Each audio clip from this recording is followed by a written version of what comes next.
Mijn persoonlijke ontwikkelingen voor volgend jaar zijn zorgen dat ik niet te veel papegaaienwerk doe. Hetgeen dat een N+1 u doorgeeft. Probeer mijn eigen gevoel, mijn eigen passie erin te leggen. En af en toe eens tegengas te geven. Daar bedoel ik mee van, je moet niet altijd eens zijn met wat uw N+1 zegt.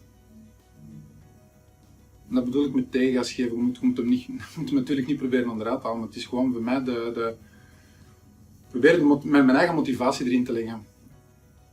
En uw eigen doelen proberen ermee in te steken.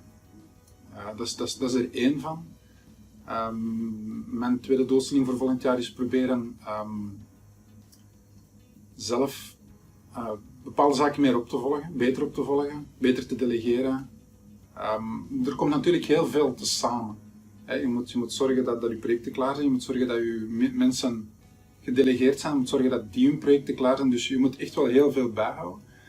En daar ga ik proberen in 2021 echt mijn eigen weg in te zoeken en te zorgen dat ik al die takken eigenlijk kan beter delegeren, beter kan opvolgen, beter kan doorgeven aan mijn N+1. Hij moet dat er niet constant achter vragen van hoe zit het met dat project, hoe zit het met die afwerking, hoe zit het met dat. Nee, probeer zelf naar uw eigen manager te gaan of naar uw eigen N+1 te gaan en te zeggen van kijk, dat heb ik gedaan, dat is er gebeurd, dat heeft mijn team gedaan, dat is afgehandeld. Proberen echt veel korter op de bal te spelen.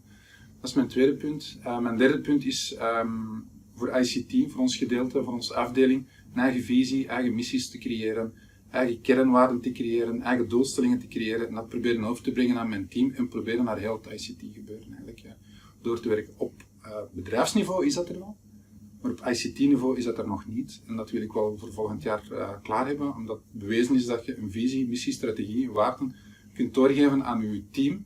Dat ze eigenlijk beter weten wat er moet gebeuren en dat eigenlijk hun productiviteit ook naar boven gaat. Dat is mijn derde punt en dat zijn mijn 3 punten dat ik eigenlijk voor volgend jaar echt wel wil meepakken. Wat ik persoonlijk verwacht van een mentor, ja, dat zijn de punten die ik er juist heb aangehaald. Dat hij u steunt, dat de klik er is, dat het gevoel juist zit. En dat je alle twee hetzelfde wil bereiken. En dat is? En dat is ja, uw doelstellingen of uw persoonlijke ontwikkeling dat je dan eigenlijk hebt opgesteld, dat u daarin begeleidt. Ik kan zeggen, Glenn, als je dat doet, of als je die richting uitgaat, dan denk je dat je wel goed zit.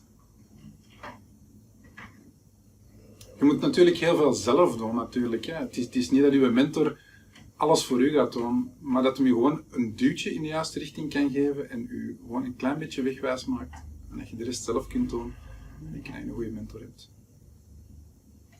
Ja, ik ben eigenlijk heel erg gecharmeerd door Glenn zijn voornemen om aan zijn eigen leiderschapsstijl te werken. Ik vind zelf authenticiteit heel erg belangrijk.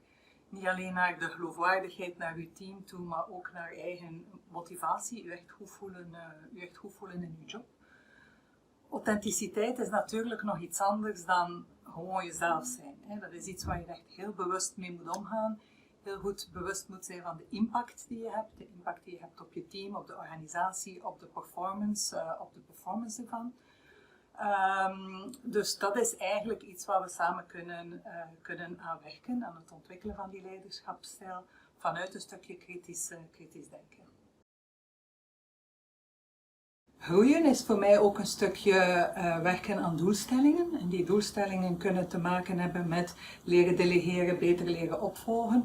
Maar het kan eigenlijk ook te maken hebben met het ontwikkelen van je talenten. Zoals bijvoorbeeld die leiderschapsstijl en dat people management aspect. Ik denk dat je een stuk moet vertrekken vanuit de algemene bedrijfsdoelstellingen.